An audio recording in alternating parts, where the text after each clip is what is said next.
Hello বন্ধুরা, নমস্কার। Tapasi kitchen থেকে। দেখুন, আমি আগে থেকে 1 কেজি 300 চিকেন নিয়ে নিয়েছি। তারপর জিরে গুঁড়ো, ধনে গুঁড়ো আর হলুদ গুঁড়ো, লাল লঙ্কার গুঁড়ো, আমার লবণটা দেওয়া হয়ে গেছে। এবার আদা, রসুন, কাঁচা লঙ্কা আর কারি পাতা ওতে দিয়ে পেস্ট করা আছে। এবার দেখুন, পাতি লেবুর রস আমি দিয়ে দিচ্ছি 2 পিস। দেখুন, পাতি লেবুর রস দিয়ে দিলাম। দেখুন, গোটা গোলমরিচ আর 2টো তেজপাতা। আর এখানে দিয়ে দিচ্ছি আমি 2 চামচ টক দই দিয়ে এটাকে ভালো করে। দেখুন, টক দই দিয়ে সব কিছু দিয়ে মশলা দিয়ে একটু মেখে রাখলাম। আমুলের বাটার দিয়ে দেবো। এখন আমি একটু কড়াইয়ে তেল দিয়ে দেবো। গোটা জিরে, একটা তেজপাতা, তেলের মধ্যে একটু বাটা দিয়ে দেবো। এবার দেখুন, পেঁয়াজ কেটে দিয়ে দিচ্ছি। পেঁয়াজটাকে ভালো করে ভেজে নেবো। তাকে ভালো করে ভেজে দেখুন, পেঁয়াজগুলো আমার ভাজা হয়ে গেছে। এইবারে মাংসটা তুলে দেবো।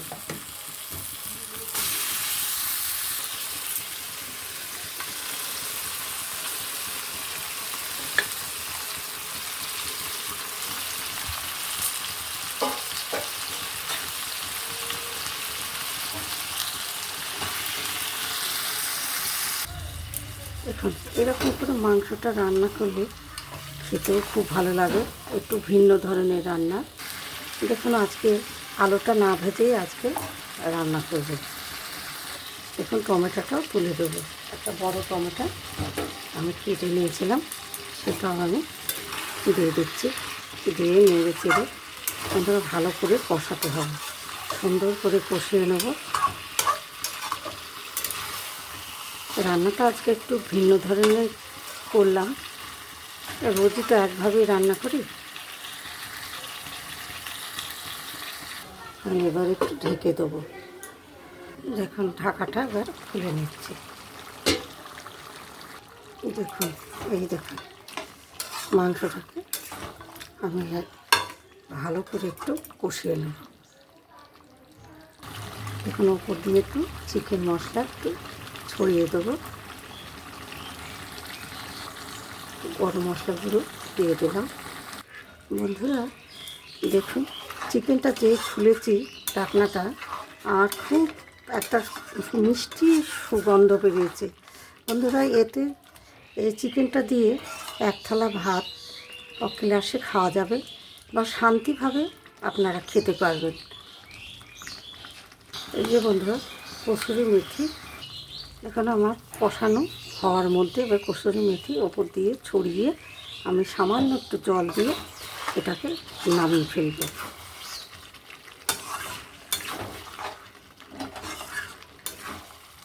দেখুন, কালারটাও সেই সুন্দর হয়েছে, খেতেও ভালোই হবে। ভালোভাবে কষিয়ে নিয়েছি। সামান্য একটু জল আমি ঢেলে দেবো। দেখুন বন্ধুরা, বাটার চিকেন আমার রেডি। আপনারা এরকম করে বানাবেন ঘরের উপকরণ দিয়ে। আর চ্যানেলটা ভালো লাগলে লাইক, শেয়ার, সাবস্ক্রাইব করবেন। আর আমার সঙ্গে থাকবেন এইভাবে। নমস্কার।